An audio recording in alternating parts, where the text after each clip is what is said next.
Welcome to Top 10 Archive. Video games get a pretty bad rap, taking the blame for some pretty heinous crimes. In some cases, the blame comes across as conjecture, but there are some occurrences where specific games are undeniably linked. These 10 deaths range from gruesome murders to accidental happenings, but they all have one thing in common. Video games were involved. Number 10, lengthy playtime syndrome. They say too much of a good thing can be bad, and while gamers would probably disagree when it comes to their beloved medium, oh, baby, a triple! We have some truly sad stories to tell that support this claim, such as the devastating end to Chen Yangyu's 23-year life. Chen died at the end of a 23-hour session of League of Legends. He was dead for 9 hours in an internet cafe before anyone noticed. There was also Li Xiangxie, who collapsed and died after almost 50 straight hours of StarCraft, and a Defense of the Ancients player, Rustam, who had a broken leg and died of thrombosis after a 22-day gaming binge. Number 9, Lineage II Rivalry. To his Lineage II clan, Platanium, he was known as Albert. To his rivals, the Ku Klux Klan, he was nothing more than a nuisance that needed silencing. 33-year-old Albert had taken a swift beating in-game, leading to a real-life meeting between he and his 22-year-old enemy. The face-off between the two Russian gamers ended with Albert sustaining brutal injuries and earning a trip to the hospital. Albert passed away shortly after, and though arrested for the crime, his killer stuck to his belief that the former Platanium member needed to die. Number 8, Shawn Woolley. The sudden death of Shawn Woolley is one that still baffles those that knew him.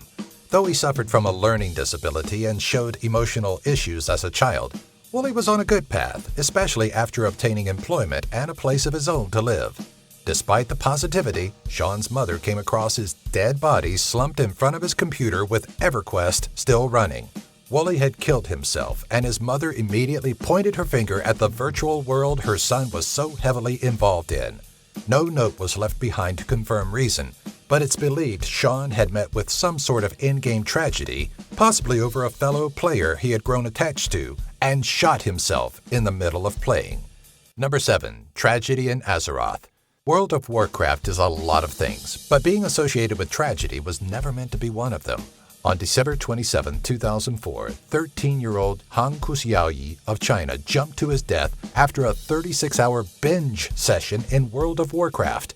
There's little doubt to the connection between the young boy's death and Blizzard's popular MMO, as a note left by Hung stated he wished to join the heroes of the game he worshipped. Number 6, FarmVille Rage.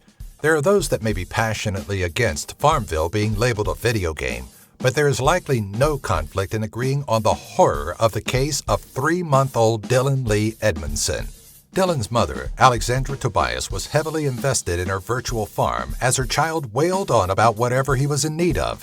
Unable to take the incessant crying, which distracted her from her budding crops, Tobias grabbed her son and shook him violently.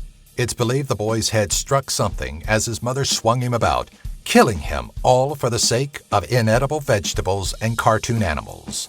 Number 5, World of Neglect. Addictive gaming is an unhealthy habit. It's just a game, calm down. But I want to get points! But it's not just the gamer that feels the effects. Take Rebecca Colleen Christie and her alleged addiction to World of Warcraft, which led to the prolonged death of her 3-year-old daughter.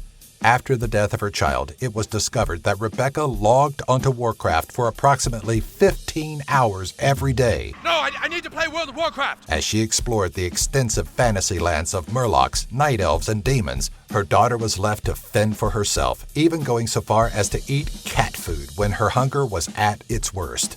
Eventually, the 3-year-old died of malnourishment, and Rebecca's World of Warcraft days ended with a 25-year prison sentence. Number 4, Trashtalking to death. The next time you consider trash-talking somebody you don't know over a game, consider the possibility that the individual on the receiving end is none too stable and all too unpredictable. If 15-year-old Daniel Duterte, alleged grandson of Philippines President Rodrigo Duterte, thought of this, he'd likely still be alive today. During a heated match in Defense of the Ancients against Jepsi Torota Haha, Daniel apparently had plenty to say that left his opponent feeling a bit enraged. The altercation, which occurred in an internet cafe, ended with Duterte being stabbed to death and Gypsy fleeing. Number 3. A life for a sword.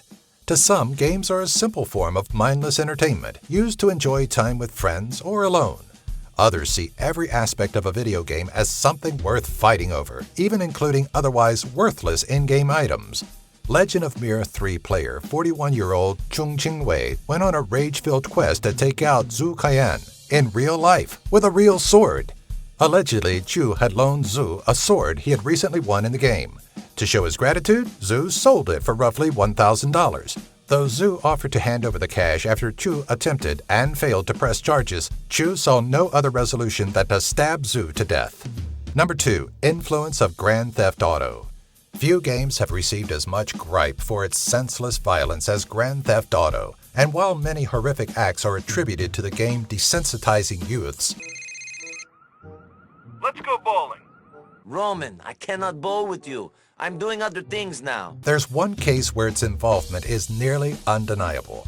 On June 7, 2003, 18-year-old Devin Darnell Thompson, also known as Devin Moore, went on a rampage that left 2 police officers and a 911 dispatcher dead. After being brought to a Fayette, Alabama police station on charges of Grand Theft Auto, Thompson was reported saying, "Life is a video game. You've got to die sometime," before snatching a handgun, shooting his victims in the head, and attempting to make a getaway in a cop car. The case against Grand Theft Auto's influence was strong, especially when it was revealed that GTA Vice City featured a mission eerily similar to Devin's actions. Number 1. Daughter versus gaming. Sometimes it's difficult sorting out priorities and deciding which should come first. Do you pay the electric bill or the water bill? Should you attend your best friend's wedding or stay at home and make sure the couch doesn't move? One thing that shouldn't ever be questioned is if your children should come before your video game habit. After his 17-month-old daughter accidentally knocked over his Xbox as he engaged in a 6-hour session of Ghost Recon, Tyrone Spellman put gaming before family. The 27-year-old gamer beat on his daughter, Alea, cracking her skull in several places, killing her. Spellman lost a daughter, was convicted of third-degree murder, and sentenced to up to 47 years in prison.